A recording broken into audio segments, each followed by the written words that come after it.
अस्सलाम वालेकुम फ्रेंड, क्या हाल चाल आपके? ठीक है। ऑटोकैड की क्लास नंबर 52 के अंदर हम बात करेंगे फ्लैटन, फ्लैट शूट, रिफ्रेश और पर्ज कमांड। ये चार कमांड हम करेंगे। सबसे पहले करते हैं फ्लैटन। फ्लैटन ये फ्लैटन एंड फ्लैट शूट, ये दोनों कमांड्स हैं वो 3D ऑब्जेक्ट को 2D में कन्वर्ट करने के काम आती हैं।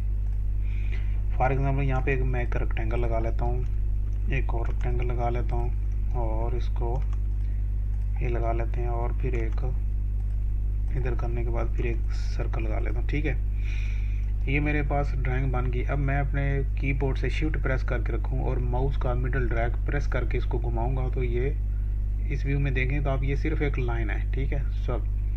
तो अब ये 3D में भी है। मैं EXT एक्सट्रूड कमांड लगा के सबको सेलेक्ट करके 3D में कन्वर्ट करता हूँ। ठीक है, कम हो गया, मुझे ज़्यादा चाहिए। EXT एक्सट्रूड करके मैंने इतना इनको 3D में कर दिया।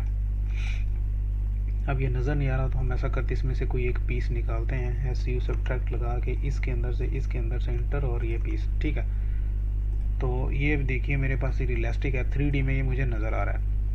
अब मैं चाहता हूँ कि मुझे इसका ये जो व्यू है ये इतना 2D में मिल जाए, तो उसके लिए मैं करूँगा FLA है। ये आपको दोनों ही मिलेंगे, FLA और FL से फ्लैटन। ठीक है, फ्लैटन पे क्लिक करेंगे तो जैसे ही आप सिलेक्ट करेंगे तो इतने को ही ये 2D में कन्वर्ट कर देगा। इंटर करें। अब देखें ये 2D में हो गया। मैं इसको ड्रैग करके घुमा के चेक करता हूँ तो इसने इसको 2D में कन्वर्ट कर दिया। ठीक है, अब वापस जाता हूँ कंट्रोल Z करके। अब देखता हूँ ये 3D में। मैं इसको टॉप व्यू में जाता हूँ। टॉप व्यू में जाने के बाद दूसरी कमांड लगाता हूँ FLA। आपको FLA दोनों से मिलेंगे, FLA और FL फ्लैटन और फ्लैट शूट। फ्लैटन हमने कर ली कि मतलब 3D को वो 2D में कन्वर्ट करेगा, लेकिन साथ में 3D का वजूद ख़त्म हो जाएगा, मतलब वो 3D नहीं रहेगा। अब जब क्या आप करेंगे फ्लैटन शूट के अंदर आप इसको ये ऑब्सकर्ड लाइन बोल रहा है। इसका मतलब ये है कि आपका जहाँ से जहाँ लाइनें मिल रही हैं, ये लाइन जा रही है, ये लाइन जा रही है, वो आपको चाहिए या नहीं चाहिए। मैं अभी तो उसको नहीं करके क्रिएट करता हूँ और इंटर करता हूँ, तो अब ये मुझे स्केल बता रहा है। तो मैं इसको स्केल किए बगैर इंटर कर दूंगा तो सेम इसी साइज़ का वो 2D में बना देगा। ये देखें, इसने इसी साइज़ को कॉपी करके 2D भी बना दिया और 3D को टच भी नहीं किया। 3D वैसे का वैसे पड़ा हुआ है। ठीक है, फिर टॉप व्यू में जाता हूँ, इसको डिलीट करता हूँ, फिर दोनों कमांडें लगाता हूँ। मैं लगाता हूँ FLA। अगर फ्लैटन लगाता हूँ तो इसको सेलेक्ट करूँगा तो इसी 3D को तोड़ फोड़ के वो हमें 2D दे देगा। ठीक है, अब ये इसने 2D बना दिया, इसी 3D को। 3D गया। अब मैं वापस आता हूँ। अब वापस आने के बाद अब ये 3D है। ठीक है, आपको नज़र आ रहा है। मैं टॉप व्यू करता हूँ, यहाँ से जाने के बाद इसको FLA। अब मैं लगाता हूँ फ्लैट शूट में ऑब्सकर्ड लाइन, ये जो है ऑब्सकर्ड लाइन, इसको मैं क्रिएट करता हूँ। ठीक है, अब इसको इंटर। अब इसमें ये है कि ये जो लाइनें घूम रही हैं ये सारी, जैसे जैसे 3D ऑब्जेक्ट था ये सर्कल घूम रहा है। अभी इसमें पता चल रहा है कि यहाँ से लेके ये एक पीस अलग से है, एक रेक्टेंगल ये है और एक सर्कल है। ये था ऑब्सकर्ड लाइन ऑन करने से। ठीक है, अब मैं सिंपल इसको करता हूँ FL फ्लैट शूट में जाके इसको रिमूव करके क्रिएट करता हूँ, तो अब भी वैसे दे रहा है।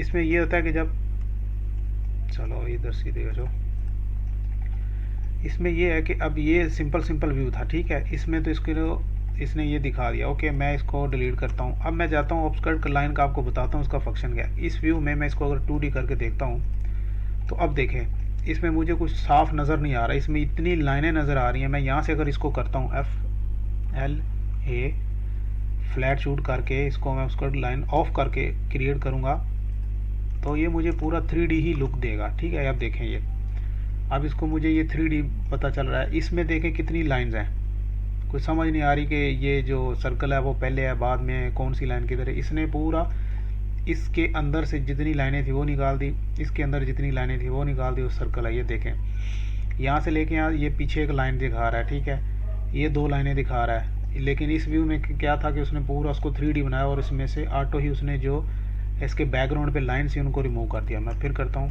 थोड़ा सा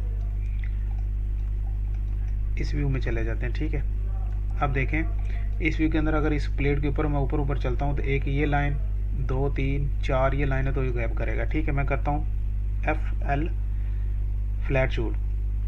अब इसकी लाइनें मैं ले लेता हूँ। लेने के बाद भी इस 3D ऑब्जेक्ट को तो 3D में कन्वर्ट करेगा, लेकिन उसका फ़ायदा ये देखो, अब ये 3D है, ये भी इसी तरह किचन मुचर लगा हुआ है, और ये भी इधर भी ऐसे ही है। ठीक है, कुछ खास सब नहीं आ रहा। तो इसको देखेंगे ये 2D है और वो 3D है। अगर आप इसमें ऑफस्कर्ट जो लाइन है उसको ऑफ करेंगे तो आपको सही 3D लुक मिलेगा, लेकिन 2D में कन्वर्ट होने के बाद FLA फ्लैट शूट में जाने के बाद इसको मैं ऑफ करता हूँ, क्रिएट करता हूँ। इंटर क्लिक करने के बाद आपको 2-3 बार इंटर करना है। आप देखें ये 3D लग रहा है, जबकि है ये भी 2D, लेकिन उसका लुक ऐसे मिल रहा है जैसे वो 3D में है। ठीक है, ये 2 कमांड थी, फ्लैटन एंड फ्लैट शूट। आगे रिफ्रेश इसको मैं टॉप व्यू में जाता हूँ, मैं यहाँ पे लगाता हूँ PO पॉइंट लगा लिया, एक सर्कल लगा लिया, बिल्कुल छोटा सा 0.01 mm, बहुत छोटा सा। ठीक है, जब मैं इसके नज़दीक जाता हूँ तो ये तो मैंने सर्कल लगाया, ये बिगड़ क्यों गया। यहाँ पे इसको सीधा करने के लिए आपको RE इंटर रिफ़्रेश करना पड़ेगा। रिफ़्रेश करेंगे तो ये ठीक हो जाएगा। ठीक है, मैं वापस आके यहाँ पे एक बार रिफ़्रेश करूँगा तो अब सिस्टम पूरा मेरा इसी की सेटिंग के हिसाब से रिफ़्रेश हो गया। अब मैं जितनी छोटी चीज़ों के नज़दीक जाऊँगा वो सारी बिगड़ी होंगी। ठीक है, ये देखा, ये एक सर्कल था तो ये कुछ इस तरह। तो अभी आप यहाँ पे रख के भी रिफ़्रेश करेंगे सही है। कभी कभी होता है कि आपका पेज आप जूम कर रहे हैं तो जूम उससे ज़्यादा आगे जूम नहीं होता, या पीछे आते तो उससे पीछे वो जूम नहीं होता, वो लिमिट लगी थी। तो आप उस वक्त रिफ़्रेश करेंगे तो पेज फिर उस उधर से उतना वापस और जूम हो जाएगा। ठीक है, अब इसके बाद ही हमारे पास पर्ज कमांड ये है कि आपके पीसी के अंदर जितनी एक्स्ट्रा लेयर्स, एक्स्ट्रा इक्विपमेंट जो आप यूज़ नहीं कर रहे होते और वो फजूल में आपके पीसी के ऊपर लोड डाल रही होती हैं इसके ऊपर ऑटोकैड की फाइल्स के अंदर, तो आप सिंपल पर्ज करेंगे PUR, खाली PU कमांड है इसकी, PU इंटर करेंगे तो यहाँ से आपने ऑटोमेटिकली पर्ज, यहाँ पे आपने पर्ज आल कर देना है। इस पर क्लिक करेंगे और पर्ज आल एटम। अब इसमें कुछ इतना बड़ा नहीं था और जल्दी से वो पर्ज हो गया, क्लोज हो गया। इससे ये होता है कि आपके पीसी के अंदर जो एक्स्ट्रा फाइल है वो डिलीट हो जाए। ये बहुत काम की कमांड है, लेकिन अभी हमारे पास तो सिर्फ एक ये 2-3 ऑब्जेक्ट हैं। अगर पूरा प्लांट हो, पूरे काफ़ी बिल्डिंग के प्रोजेक्ट्स हों, बड़े किसी ब्रिज का प्रोजेक्ट, उसमें आपको पर्ज कमांड यूज़ करनी पड़ती है, क्योंकि नहीं करेंगे तो आपकी छोटी छोटी कमांड्स वो चलती बड़ी होती है, ऑटोकैड की फ़ाइल काफ़ी हैवी हो जाती है। तो बस आज की वीडियो में इतना ही, फिर मिलते हैं नेक्स्ट वीडियो में, तब तक के लिए अल्लाह हाफिज़।